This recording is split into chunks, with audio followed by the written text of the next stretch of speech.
Hoi en leuk dat je kijkt bij weer een nieuwe video van de Kerstbouwers. We hebben de laatste 2 video's al onze nieuwe façades van 2024 laten zien, maar er ontbreekt er nog eentje.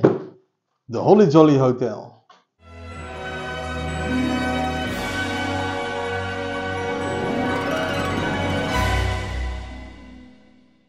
Goed, de Holly Jolly Hotel. Ik had al laten zien in de vorige façade dat het zo leuk was dat er geen paadje omhoog liep en dat je die midden in je dorp kon zetten. Nou, wil je die video nog even zien? Klik dan hierboven even op de link. Nou, waarom deze daar echt heel goed bij past, is niet zozeer omdat het een Frans of Engels thema is, waar je hem zo in beide kan gebruiken, is maar dat hij ook geen paadje naar achter heeft. Dus, wat houdt het in? Je kan ze tegen elkaar aanzetten en daar een mooi hoekje van creëren in je dorp. Dus je kan ze midden in je dorp neerzetten. En dat is eigenlijk wel uniek voor façades die je eigenlijk vaak aan de achterzijde van je dorp wil plaatsen. En dat maakt het leuk. Nou, wat zien we hier aan deze kant? Het is echt een één groot mooi hotel.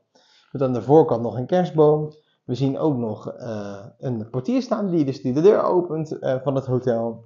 Ja, en verder leuke vlaggetjes op het dak. En, ja, ik zou zeggen, laten we ook deze maar snel gaan uitpakken. En daar is hij dan, de Holly Jolly Hotel. Uitgepakt en aangezet.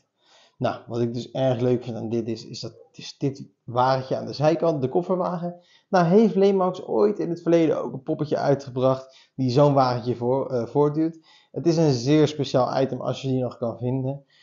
Maar erg leuk om hierbij te combineren. Nou, wat is nog verder leuk? De lantaarnpalen die allebei op de hoeken staan van deze façade zijn verlicht. Dus niet meer een los lantaarntje bij te hoeven plaatsen. En verder is die afgewerkt in de leuke groen-geel-rood verlichting.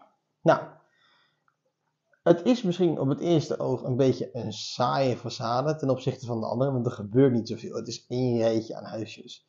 Maar zoals ik al zei, dat is juist de kracht. Je kan deze dus in het midden van je dorp neerzetten. Valt niet op, de verlichting maakt hem wel interessant om naar te kijken. En het werkt gewoon als een hele mooie straat als het ware. Als je deze samen combineert met de andere nieuwe façade van 2024, dan creëer je een leuk winkelstraatje midden in je dorp. Zoals ik al net aangaf, die Jingle Bell Bazaar van de vorige video. Als je die dus hier aan de zijkant aan toevoegt, kan je dus ook een hoek creëren. En dat hebben ze wel leuk gedaan door het uithangbord hier ook aan vast te zetten. Dat het als het ware ook een soort van doorlopend geheel wordt. Ja, verder wat zien we? Wat ik leuk vind is dat ze toch nog een klein bistrootje hieronder hebben neergezet met een inkijk erin. Dus je kan ook naar binnen kijken. Is altijd leuk om te doen.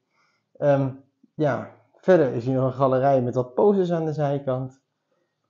Zoals ik zei, het mannetje, die portier die de mensen naar binnen laat in het hotel, moet natuurlijk ook gebeuren. En we zien nog een taxiplaats. En dat kan nog wel eens leuk worden bij onze volgende video, waarin we het Glida-systeem bekend gaan maken en gaan laten zien hoe dat werkt. En met dat Glida-systeem zou je dus ook onder andere autootjes kunnen laten rijden. Dus zou je hier ook een taxi langs kunnen laten gaan. Hoe leuk is dat? Vond je de Jolly Holly Hotel net zo leuk als ik dat doe? Vergeet dan niet even de duim omhoog te doen en te abonneren op ons YouTube kanaal, zodat we deze video's kunnen blijven maken. Wat vind jij zo leuk aan deze façade? Laat het hieronder even weten in de comments. En we zijn heel erg benieuwd naar jouw mening over dit soort nieuwe façades zonder paadjes naar achter.